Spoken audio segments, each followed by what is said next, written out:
Hi everyone, welcome to today's webinar. My name is McGaw. I'm the Director of Content Communications at Conversa, formerly known as Log My Calls. Thanks for being here today with this special webinar with Dan McGaw, founder of Effin' Amazing, which I love that name of that company, by the way. He's going to talk about CRO, conversion rate optimization basics, and that's something we all need, so I'm glad he's here today. We'll introduce him more fully in a moment. First, briefly, who is Conversa, what do we do, and why do we do these webinars? Conversa is a call analytics and optimization platform. So basically we do three things. Number one is we do attribution, excuse me. So basically call tracking. We can tell marketers which ads, campaigns, and keywords generate phone calls to their business. So you can judge your campaigns more effectively. Second thing we do is analysis. So we actually analyze phone calls for specific marketing data with voice recognition technology. And the third thing we do is automation. So we actually provide workflow-based marketing automation for phone calls, which is the first and only platform of its kind in the world to do that. So that's what we do. We do a lot of webinars. You'll notice here on our side, if you come to resources, click on webinars. We do a lot of webinars. We do them with partners. We've partnered recently with SEMrush, partnered with SEO Inc., Acquisio, SEMrush again.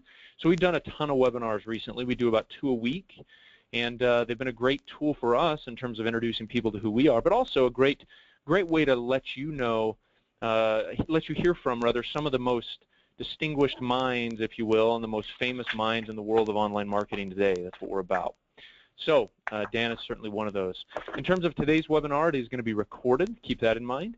And also, please ask questions. You see in the little question bar on your screen there. Just type those questions in, and I'll address those questions to Dan at the conclusion of his presentation. So to make sure you all know where exactly that area is, please, why don't you type in the question area where you're calling in from today. So where are you based, where are you calling in from today? That'll let you know where the question area is and allow us to get to know you a little bit better. So I'll start out. I'm based in Salt Lake City, Utah. That's where the headquarters of Conversa are. We also have offices in Southern California, mostly customer service and a couple of sales guys there as well. And then we've got some people working remotely. But we're mostly based in Salt Lake City. Dan is based in Orlando. Sunny, well, it's actually rains more than anything you think, but beautiful Orlando. And we've got people typing in, so we've got people from San Francisco, we've got some from Des Moines, we've got some from Connecticut, Las Vegas, we've got some people from overseas in London. So we've got a lot of people on the call today from a lot of different places. That's great to see. So thank you for typing that information in. Now with that, let's introduce Dan. I met Dan at a conversion conference, I believe, in Las Vegas, if I'm remembering correctly, Dan. Yeah. He's really one of the original growth hackers. That's kind of a thing now. Dan was a growth hacker before growth hacking was cool, though. He worked at KISSmetrics, helped them massively grow. Right now, he's the founder and head of analytics at Effin' Amazing, which I love the name of that company. They're an analytics and growth consultancy, and I'll let him explain more fully what that means and all their offerings because it's pretty exciting. So with that, Dan, thanks for joining us today, sir. We appreciate it. Thanks, McKay. And I'm going to give you control of the screen to do with it what you will. Awesome. Sounds good. Can you hear me good, McKay? Yeah, you sound great, and I see your deck. And now it's full screen, so that's even better. So awesome. Go ahead, Dan, whenever you're ready. Thanks again for doing it, man. We appreciate it. Yeah, no worries. Thank you, everybody, for being here. It's definitely a great opportunity to be able to talk about this. Of course, if you do have any questions during the presentation, as McKay said, you can ask those in the questions box and then ask those later. If you do have other questions, though, you can reach out to me on Twitter, just really simply Daniel McGaw. And if you use the hashtag #BeAmazing, a member of our team will be able to help out as well. Just to give kind of a brief introduction of what we're going to be talking about today, I know we're going to be doing CRO 101, which stands for conversion rate optimization.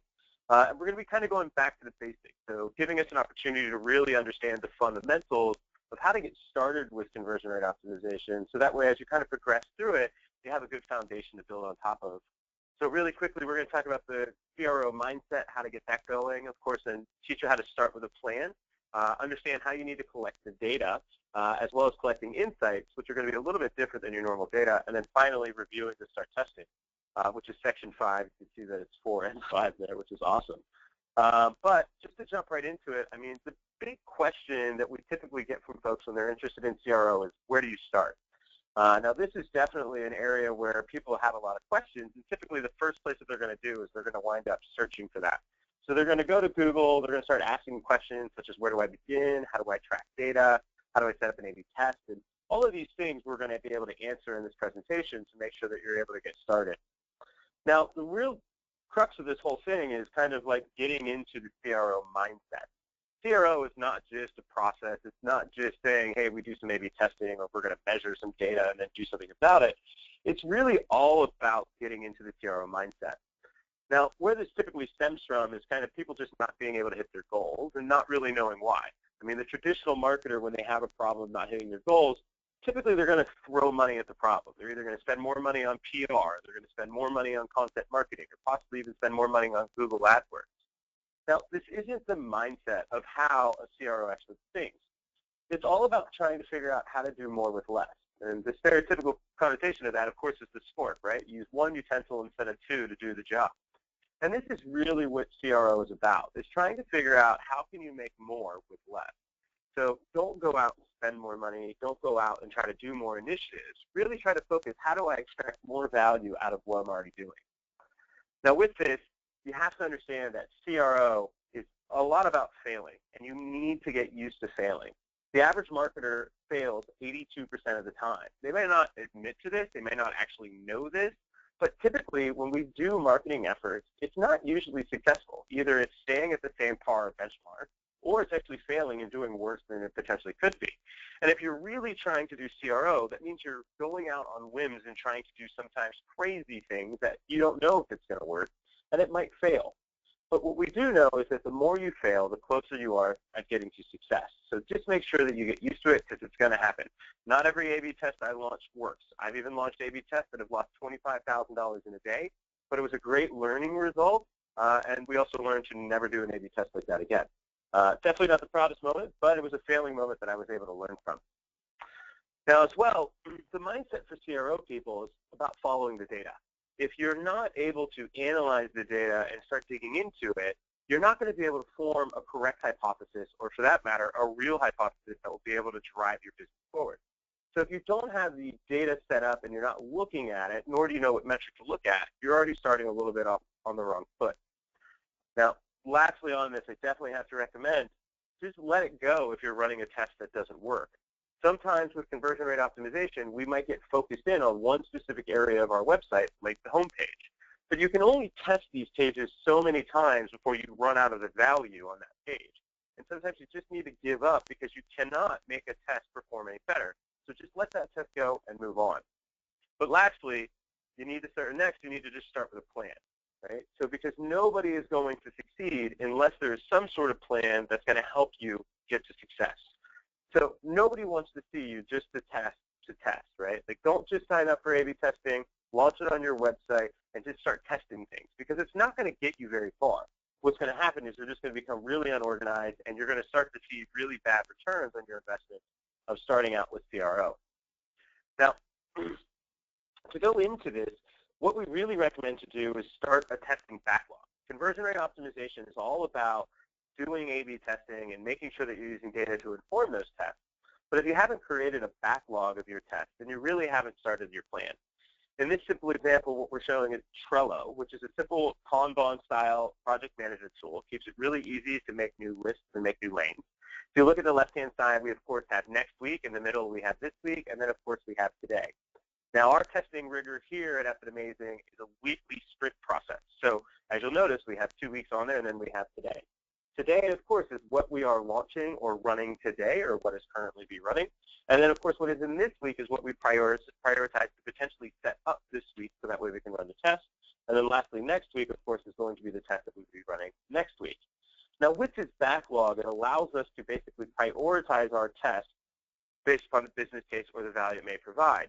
But it also makes it very easy for us to be flexible when we realize one test is performing very bad, and maybe the 2 other tests that we had planned for that will not work either, because we just learned that this is not going to be a good test. So make sure that you have a backlog set up, you have a plan, you're able to build out some sort of testing structure, so that way you can say, hey, we're going to run a new test every week, or maybe every 2 weeks, or maybe even once a month. And this is all going to be dependent upon the traffic that comes to your site, and we'll touch on that just a little bit later in this presentation. Now, next is going to be talking about collecting data. Now, the data is going to be the way that you're able to inform your backlog and as well as inform the hypothesis that you should be creating. So now, most people are probably familiar with the word data, right? It's all talking about the things that have happened on your site or anything like that. But there's specific tools that you can use to start tracking data. Now, there's lots of options, and it can be really, really hard to choose. I mean, just on this screen alone, we have roughly 50 different options of analytics services. But before you really start digging in and just picking one, you have to think about what type of site am I running my service on? Am I a web application or am I a mobile application? What analytics tools are best for these platforms?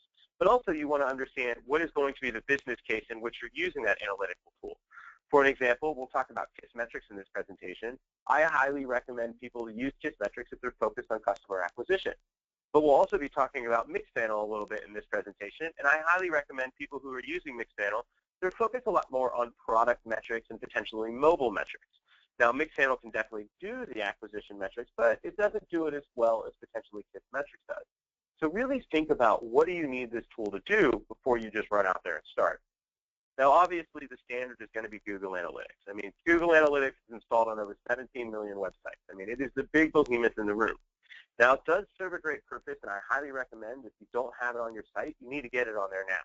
I mean, it should be across your entire domain. It should be your traffic platform of record. So this way you understand all of your traffic trends and things like that. Now, even though Google Analytics is amazing, it does have some faults on its own. Google Analytics is still entirely anonymous data, and they will never let you know of the individual user they are tracking. So this is why we have a preference of using either KISSmetrics or Mixpanel.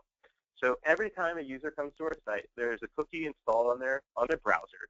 And then if that person ever submits in a form, signs up for a site, or even a custom user, what we're able to do is immediately identify who that person is by their email address, add their first name, last name, and start adding attributes to that person's profile. And it just makes it so that we have more granular information about that person, and we're able to use that to inform our data later down the road. Now, in this conversation, we're, of course, talking a lot about A/B testing, because that's the crux of conversion rate optimization.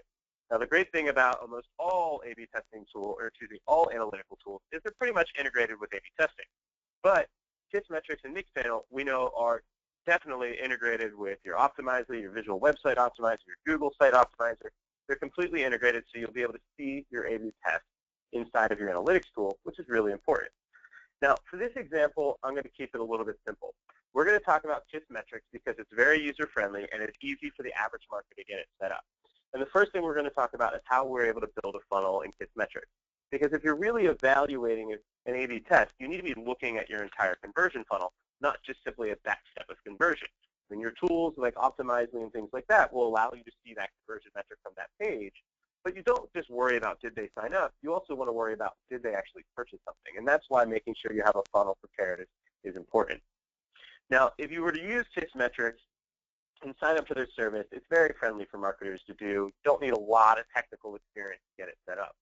But on the back end of KISSmetrics, which makes it a little bit flexible than other tools, is that you're very easily able to get KISSmetrics set up by simply adding the pages that people would potentially visit. So for an example, what you can see on the screen is that we're setting up a new event to track that we have visited a page. Now, you can see that the URL as well is the thank you page. And this would give us the idea that somebody had actually purchased something. So we may potentially set up the event to say somebody had purchased. Now, this makes it easy because you don't have to get a developer involved. You simply just have to track if somebody visited that page. Now, what you'll see in this next page is going to be how a funnel would be represented. Now, in this example on the screen, we'll notice on the left-hand side of the screen, we're going to have a simple drop-down, which is where we store all of our properties. And this is going to be where we're able to see the different A/B tests and see how each one of them is performing. So if we were to open it up a little bit, we can see that there was an experiment. One said create a free account, and the other one said get started. And if we look all the way to the right-hand side of the screen, we can also see what that conversion rate was all the way through the entire funnel. Now, if we look at these two different variations, we can see that to create a free account, the conversion metric from simply going from the home page to the sign-up page is at 6.8%. But we can also see that the conversion rate from the sign-up page all the way down to actually signing up is at 4.4%. But if we were to look directly below that, we can now see how the get started version actually compared to that. So we can see that more people made it to the sign-up page with the create free account.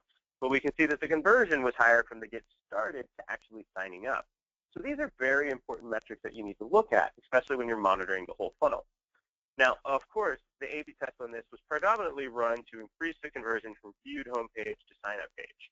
Now, this is the metric that you would look at inside of your A/B testing tool, but if you're using analytics, you can now analyze the entire funnel and really get a better understanding of how these A/B tests are impacting your entire funnel. We do want to see people get to the sign-up page, but obviously we still want them to sign up, so we want to make sure that we can measure that. So that's a simple explanation of a funnel, and I definitely want to hear more questions about the funnels later. Reach out to us on Twitter if you want us to talk about your specific analytics tool, and we can definitely help you out there as well. Now next, after you started collecting data in your analytics tool, what you're going to want to start doing is collecting insights. Now insights can be, it's a pretty vague thing. This is typically the information that you get out of your data, but in our use case, what we start talking about is collecting qualitative data.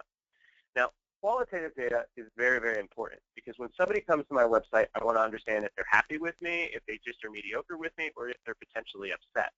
Now, this may also be put out in different parts of your website, such as your checkout flow or your sign-up page or even your subscription pages, so you can start to gain qualitative information. Now, this is an important part of conversion rate optimization. Some people think conversion rate optimization is simply just running A/B tests on a web page or a couple different pages and then using that information to inform other tests.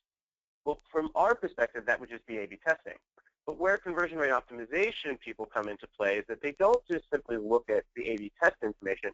They're going to look at all of the data that's been collected through your analytics tool, but they're also going to start looking for qualitative insights. Now, this is very interesting because there's interesting tools you can use to start getting that qualitative data from your users.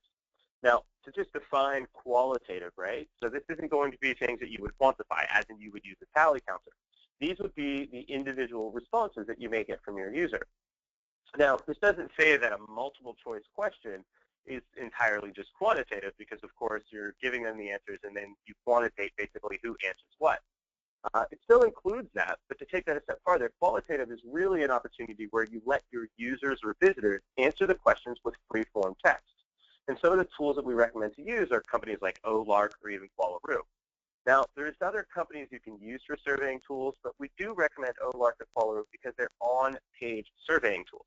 So this means that if you have a low conversion metric at a certain part of your funnel, you can basically install a pop-up on that page that's going to ask them a question. Now, the on-page survey tool in this example is by Qualitative, and this would appear in the bottom right-hand side of your site typically, and would be unintrusive to the user. You'd still be able to use the site, they can still minimize it, it doesn't affect the user experience, but what they're able to do is ask any question we'd like. We can add multiple choice or even text fields so we can gain that data. Now, one of the things that we have to think about is you should be installing these or putting these into your site where there's typically a low conversion point, because this is going to be somewhere we want to find out more information before we go launch a test. We don't want to just test the test, right? We want to make sure that we have validated our test, we have quantitative and qualitative information to validate that test to be run and make sure that we're running the right test. Because there's a million things you can test on the page, but we want to make sure that we test the right thing to get the most value. Now, of course, you can ask questions like, how can we help? This is a very easy starting point. But you can also look at questions like, are you looking for something we don't have? And this is very important for when you're a product company or you're an e-commerce company and you're selling products. People may be coming to find brown boots, but you don't sell any brown boots or they're not visible on that page. By asking the question, are you looking for something we don't have, very easily you'll be able to get responses from your visitors that will tell you, I was looking for brown boots and I cannot find them. This would help you make a better hypothesis of the type of test to run, such as we should show more brown boots on the boots page. But at the same time, you can ask people, do you need assistance? Sometimes it's a very qualitative metric to look at. Are you actually making the user experience easy enough for people to do it on their own? But if you ask the question, do you need assistance, and leave an open text box rather than a multiple choice question, you may be shocked by the answers that you get in response, such as, yes, I need help, I need assistance getting this, but you may also find out that, hey, I'm having a hard time reading your site because the font is too small. You may also find out that, hey, I can't read the site because you're using the wrong font. So there's a lot of different things that you'll get in response to this, but if you limit them by just putting multiple choice questions only, you're kind of shooting yourself in the foot because you're not giving them the opportunity to speak exactly what's on their mind.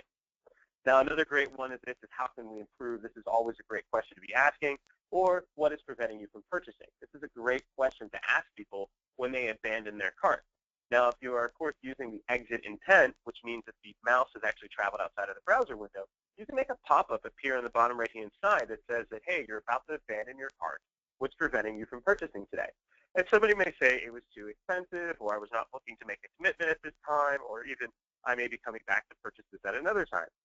These are all qualitative points that you need to use so you can inform your decisions on which tests to run, and as well as what you should be testing on the page. Now, surveying is good, but it's only part of the game. You also have to think about user experience and as well as usability testing. Now, Crazy Egg is a really, really good service I recommend to kind of get into this and really start understanding how are people using your site and what is the experience they have. Now, Crazy Egg is a simple heat mapping tool. So basically what it does is it takes a picture of your website and then it tracks all of the mouse movements over the site and as well as all of the mouse clicks. So in this example, using Guardian Unlimited, we can see that there's a lot of red to the left-hand side of the page where the headline section is. Now, this is probably because this is the first area that people look, especially if they're a returning visitor, they're familiar with this area. But some other interesting things that we noticed is that you can see in the pictures where people are, there's been a lot of hovers over the people's faces. And this is really important to note because if you use actors or any type of stock photo on your website, people are naturally going to gravitate to looking at that person. And an interesting hack that we've learned over the years of doing thousands of A/B tests is that that person should never be looking at the visitor straight in the eye. That person on the web page should be looking at the call to action, whatever action you want them to take. Now, you can learn these things basically by using heat mapping tools and understand what people are doing. But let's just say, for an example, Guardian Unlimited was trying to figure out why people never searched for anything on their website, and they simply weren't getting enough searches being done. Now, in this example, you can see on the top right, they have their search box is very vanilla. It doesn't really stand out. Well, if they're looking to increase the number of searches, potentially they could test a new version that would have that search box in the brightest red section, which would be right above the headline. This would make it more apparent and as well as make it more visible, but may even provide a better user experience for the users. But we wouldn't have been able to understand that unless we started using a heat mapping tool to really understand how people are using the site. Now, of course, some interesting things you still can do from your analytics is try to bring in some of that qualitative data. Now, this isn't always going to be qualitative because, of course, you have a lot of data about your users, which is going to talk about the click streams, where they came from, things like that. But you can get demographic information and then pair that up with your qualitative data. So when in doubt, definitely try to get as much data into your analytics tool so you can compare that. And this is just a simple pie chart, which is shown in the mixed channel tool. We'll notice this one is talking about the media source and how many people came to our site from these media sources. And this is as well quantitative, but can inform some of your qualitative decisions, as well as the questions that you should be asking in those surveys. All right, so let's move on. Right? All of this information that you've done for quantitative and qualitative need to inform your backlog, right? So at the beginning of this, we said don't just test the test. Make sure that you have a solid backlog. After you've taken this quantitative and qualitative data, you must readjust your backlog because you're going to find out interesting traits and interesting habits of your users, which are no longer going to be valid or even be more valid based upon the data that you just learned. Such as if we figure out that people are looking for brown boots, we possibly want to expedite getting that test done rather than waiting 3 months to do that test because that's going to impact the business dramatically. Obviously, if you want to sell more boots and people want brown boots, make them more apparent. So this is how you're going to update your backlog. So let's talk about testing, right? So because that's what this is all about. This is all about getting to the phase where you're able to start running your A/B test. But before we jump into that, let's explain a little bit about an A/B test and what exactly that means. Now, the word A/B testing can be a little bit misleading because it's obviously an A and a B version of the test. Well, when you look at your A/B testing tools, there's going to be an original, and then there's going to be a variation A. So in essence, it's an original versus A test in some cases, or it's an original versus A and B test. So sometimes the word itself can be misleading. But all it really means is that we've made some sort of change in our website, and we are showing 2 different versions of our website or even our mobile application to the users that are coming. And each one of these different segments of users are then being tracked to see which one performs a specific action better or worse. So let's say that we had a home page on our website and there was an orange button, and that may be in the original one. But if we created variation A, we may change that to green, and if we had a variation B, we may change it to red. And then what we wanted to measure was seeing how many people eventually signed up to the site based upon the changes of the color of the button. So really, really simple, showing multiple variations of your site to different segments of users. You can do all kinds of crazy stuff, but that's just a really, really good ground to get started at. Now, some of the most popular tools that people are familiar with are, of course, going to be like Optimizely and Visual Website Optimizer. And that logo on the bottom is a V, a W, and an O. I know sometimes it's not easy to tell, but it is Visual Website Optimizer's logo. Now, it's up to you on which tool you choose, and I recommend for you to do some research on which A/B testing tool is going to work best for your site. Now, just some of the things that we know is that Optimizely is a little bit user-friendly, but it's a lot more technical than Visual Website Optimizer. Now, Visual Website Optimizer has a great suite of tools. It's very user-friendly, but it does not have as much integrations from the technical side. It doesn't have an API that you can integrate into very easily. It doesn't allow you to do JavaScript customization on the page, things like that. But think about what your technical abilities are and then choose based upon that. Now, for this example, I'm going to be using Optimizely, and there's a really easy reason why.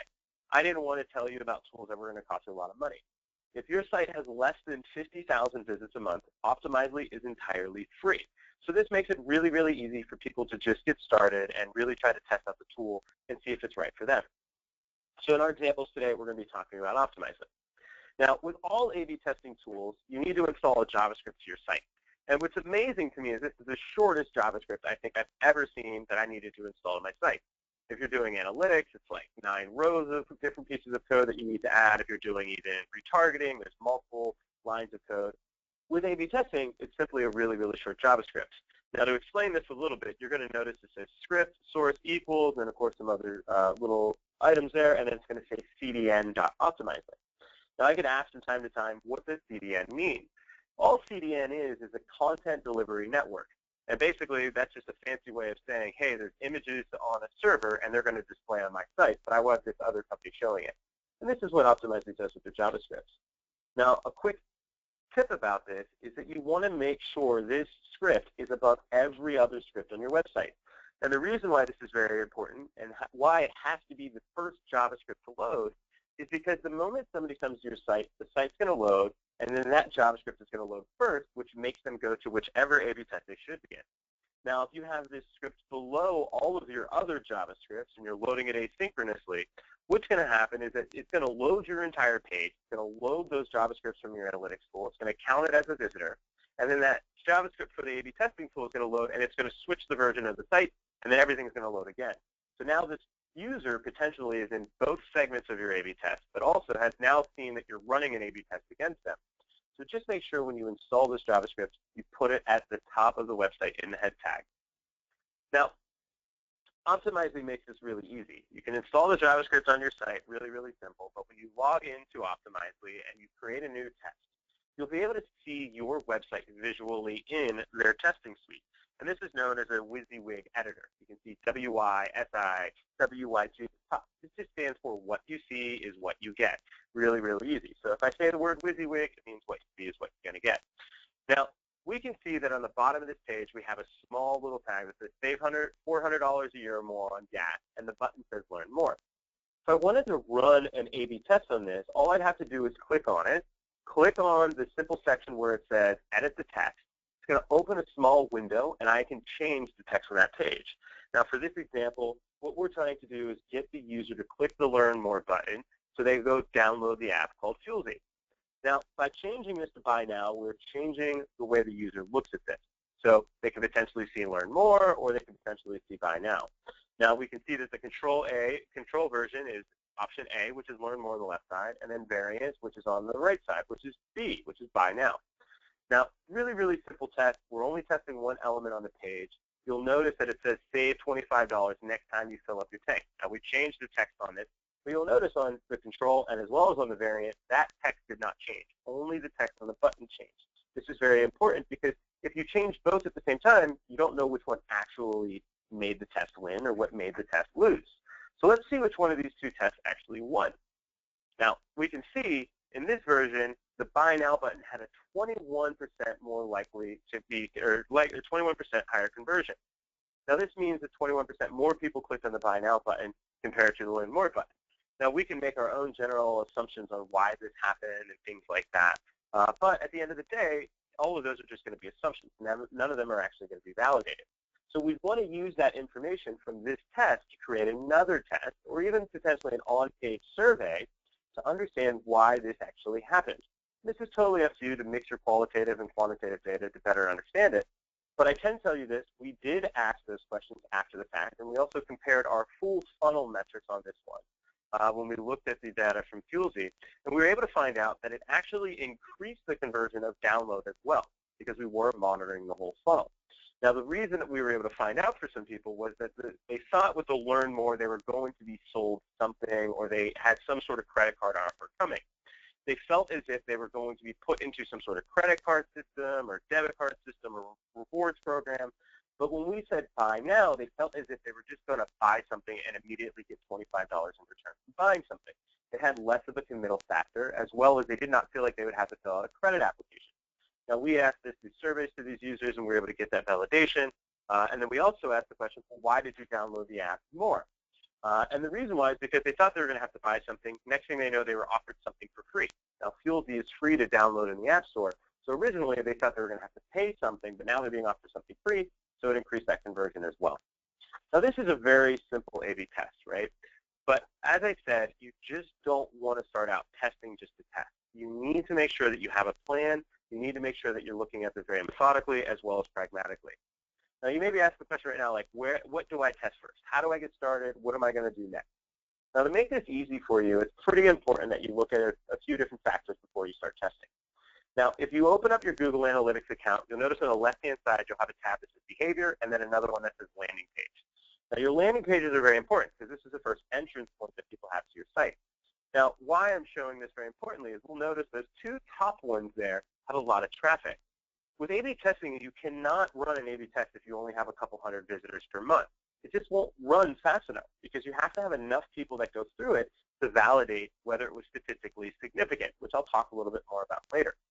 Now, in this example, you can see that we have two different blog posts out here, one which is getting 20,000 visits per month and another one which is getting 1,500. Well, both of these have just enough traffic for us to be able to run our test. So in your website, please look for the highest traffic pages because this is going to be, of course, where you're able to get tests run the fastest. Now, obviously, if you have money pages, like your checkout pages, these are great areas to test as well, but for this example, I'm just talking about high traffic pages. Now, once you have those high traffic pages, you're probably going to ask the question, well, what do I test? Well, an easy use case, of course, is going to be testing buttons. We can see the test on the left-hand side has an orange button, and the test on the right-hand side has a blue button. They both say Learn More, and they just basically have different types of buttons. Now, this is a very, very easy test to start with because it's easy for you to basically select on a button and then change its color. It's very easy to get started with that. And it's something that drives a lot of impact on your site because this is the call to action. This is hopefully where everybody is looking to get looking and clicking on the most. So try to start easy. Test with buttons. Once you get familiar with testing through buttons, move on to images, things like that. And that will be our next example, is starting to test images. Now, in this example, we have the control, which is on the left, which is going to be have dinner with Barack Obama. And then the one on the right has the same exact header, has the same information, but we've changed the images out. So we'll notice the one on the left has Barack Obama sitting as if he's in front of people. You'll notice that there's two people looking at him as if they are sitting in a crowd. And then you'll notice on the right-hand side, we have Barack as well as Michelle Obama, and they're actually sitting at the table with these people rather than sitting in front of them. So from a consumer's perspective, the one on the left makes me feel like, hey, I can just see Obama. I'm sitting at a table. He's maybe sitting far away. But the one on the right, I feel like I'm actually going to sit down with Barack Obama, and I'm going to have dinner with him. Now, this is really interesting because we always wonder which one of these images is going to work. Now, if we were to run the test, and when we did run this test, what we found out was the one on the right was actually the winner by 19% increase in conversion. Now, our general assumption was this is because either two things, right? We're sitting at a table with Barack Obama, or also the measure of we are sitting at a table with Barack and Michelle Obama, right? So this would inform a later test that we would run. Okay, maybe we cropped Michelle out of the picture and we just had Barack with the people, and we see if Michelle was really the reason why people converted more, or was it the fact that it was just Barack was sitting at the table with those people? And these are all very easy things to test, but as I explained, if you're building a backlog and you're building a testing structure, you're able to use this information to inform your other tests. But the images are usually the next place you want to start testing because they're fairly easy.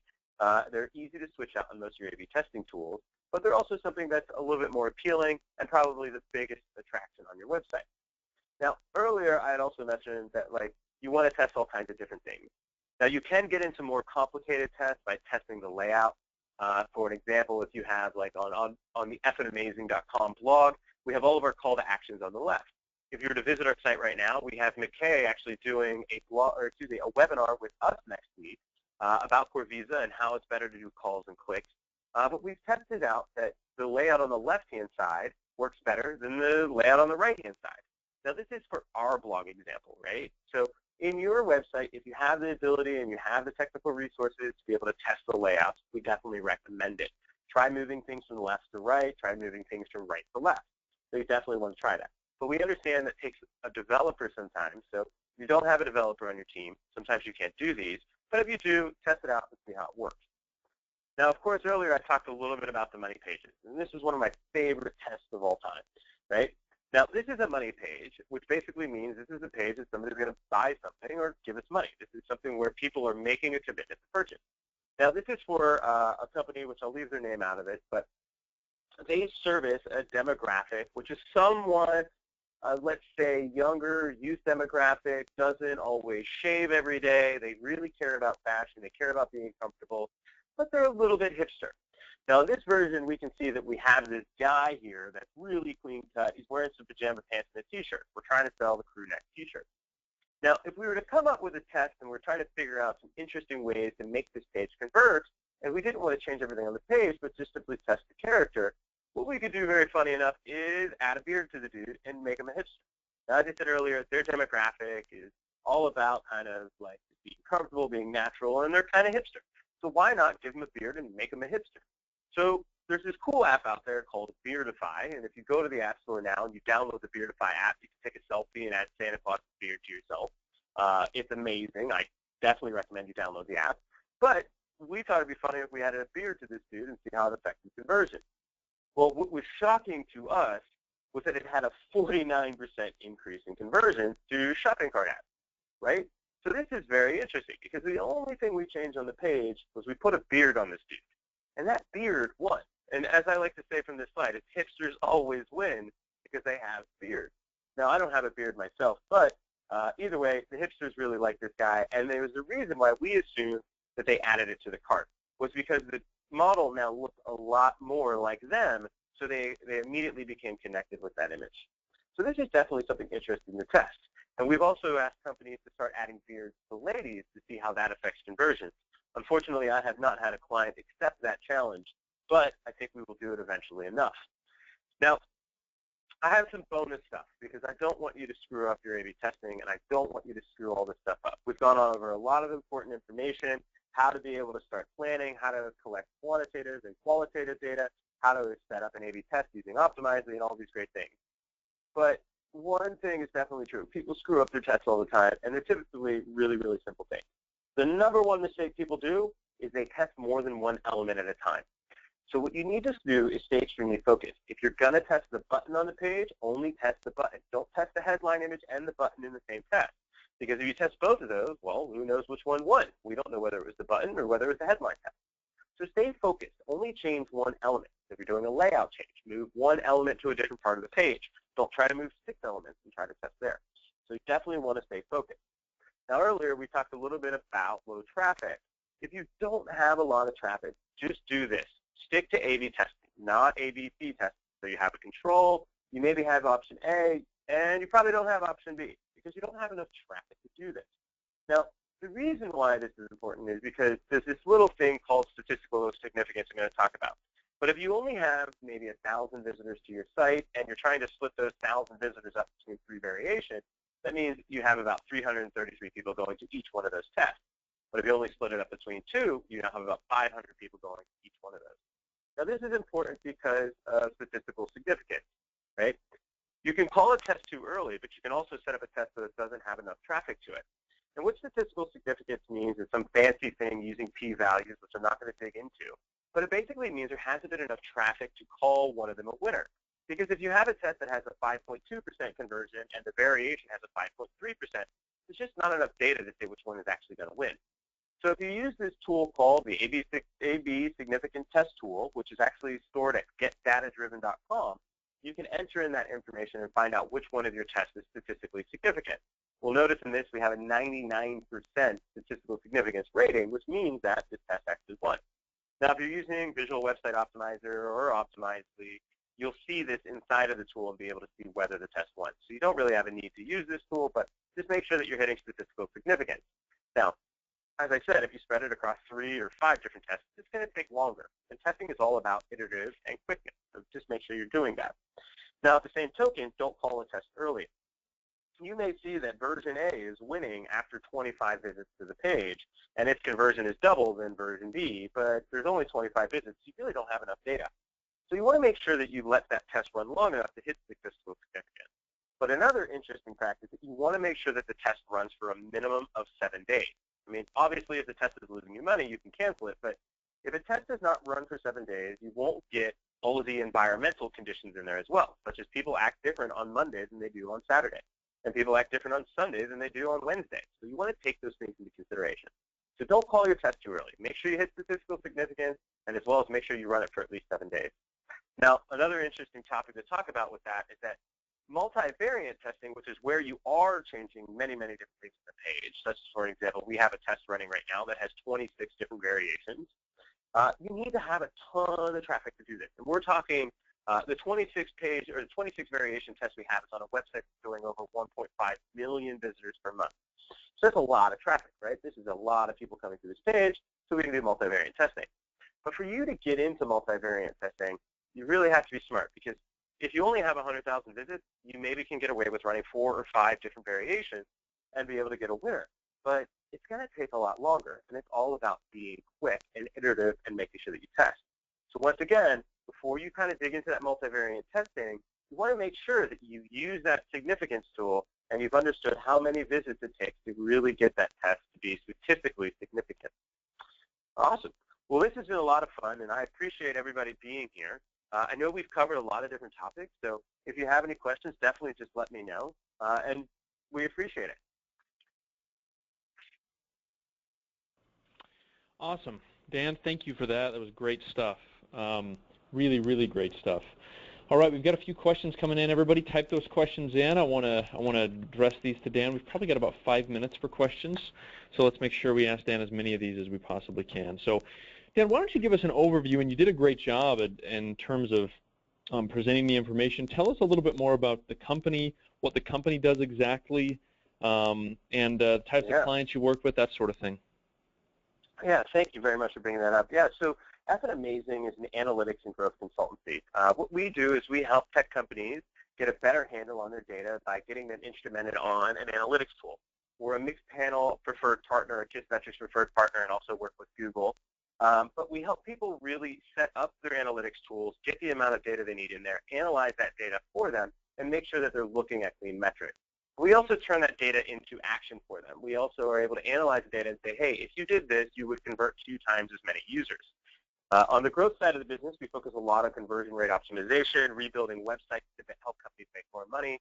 Some of our clients that folks may be familiar with are companies like Wistia, which is a large video streaming platform, actually who we host all of our webinar recordings on, things like that. We're working with companies like Front End Masters, which is teaching people how to do coding, stuff like that. So we have a wide range of clients all over the United States as well as internationally. And we help companies all over the place just get a better handle on their data and grow their business. Awesome. And you guys predominantly or exclusively work with tech companies, Dan? We predominantly work with tech companies. We have helped a couple other types of businesses get a little bit of a handle, but there's always some sort of digital play involved with that. So like if you're a restaurant, we help you connect your POS data back to your website data and things like that and connect those 2 dots, but predominantly just tech companies. Great. Okay, got a few questions here. So when showing pop-up surveys when customers leave your funnel, how do you help improve survey response rate? So, I mean, we've all seen these, right? You go to leave a website and all of a sudden a quiz or a survey pops up. Do you see those as effective ways to get people to stop their leaving or even engage them before they leave? And then what are tactics to improve the conversion rates for those types of tactics? Yeah, so the exit intent surveys are definitely the ones that have the least amount of response. If you ask your kind of surveys while people are engaged with the site, you have a higher response rate. But a good way to kind of curb this is a couple different things, right? You can either offer them some sort of discount, which is typically the most abundant one, to get $5 off your purchase or buy one, get one free.